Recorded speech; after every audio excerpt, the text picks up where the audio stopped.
A further issue that we might want to have a clear thinking on is the relationship between God and morality. Even in the wider public, it's sometimes felt that morality is somewhat dependent upon God. However, that is not your view on the matter, and so perhaps we should explain your thinking on that. Yeah. Yes, I think the most basic truths of morality are quite independent of the will of God. Such truths as that we ought to keep our promises and that we ought to tell the truth and that it's good to help people who are starving and so on. Whether or not there's a God, they would, if we think about it, quite obviously be the right things to do. But among the basic, as I call the most necessary truths of morality, are the truth that we have an obligation to please our benefactors. That is to say, children have an obligation to obey their parents, within limits, of course, simply because they're parents. I'm talking here not just about biological parents, but nurturing parents who put a lot of effort and trouble into feeding, caring, bringing up their children, have the right to expect that children will do certain things for them about the house when they're asked to. And the mere request or command of a parent to do so and so makes it an obligation for the child to do so and so. And similarly with the state, if the state looks after us properly, it's got the right to tell us to do certain things.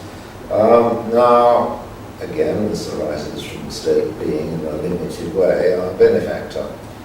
Well, if that's right, then of course God is so much more our benefactor than are our parents. God keeps us in being from moment to moment and is responsible for the ability of others, such as our parents in the state, to help us at every moment of our lives.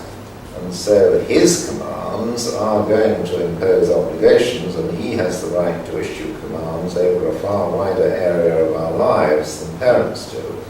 So it will follow that if there is a God, while he's not being perfectly good, not going to tell us to break the basic truths of morality, he certainly has the right to add to them. And he can tell us how to use our lives in various ways. So he can certainly make a difference to what is right and wrong.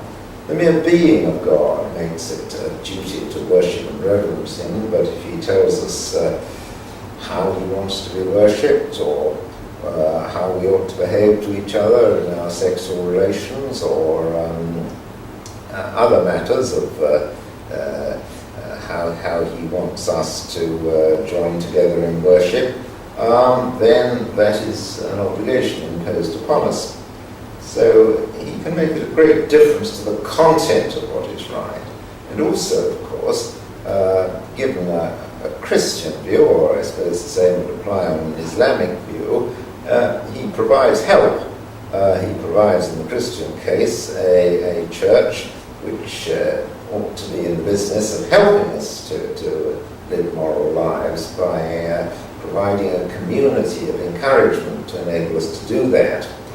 And he also provides, in the Christian view, a mechanism for us getting rid of our guilt. That's to say, if we do wrong to God or each other, then we owe atonement for this. We ought not merely to say sorry and repent, but to try and make reparation.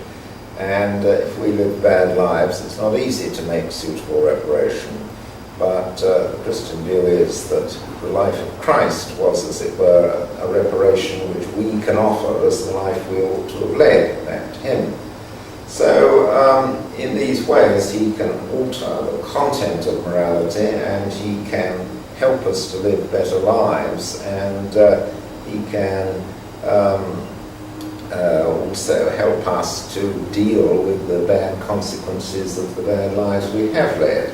So it makes a great difference to morality, but it remains the case that there is a ultimate moral call which is independent of the will of God. And this is not a new point of mine.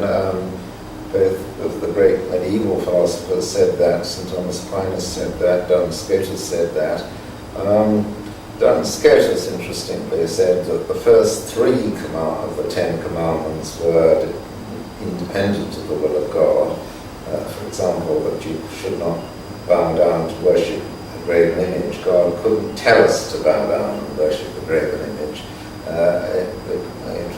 because independently of the will of God, it would be wrong to treat an idol as worthy of that kind of respect. On the other hand, Scotus said that the other commandments, not merely the command to observe the Sabbath, but the command not to steal or not to murder, were dependent on the will of God. Well, one might divide the two sorts of moral truth in different ways, and I'm certainly not endorsing Scotus's way of dividing it, but I am just saying this to illustrate the fact that I'm not making it a retreat in any sense. This is part of the Christian tradition.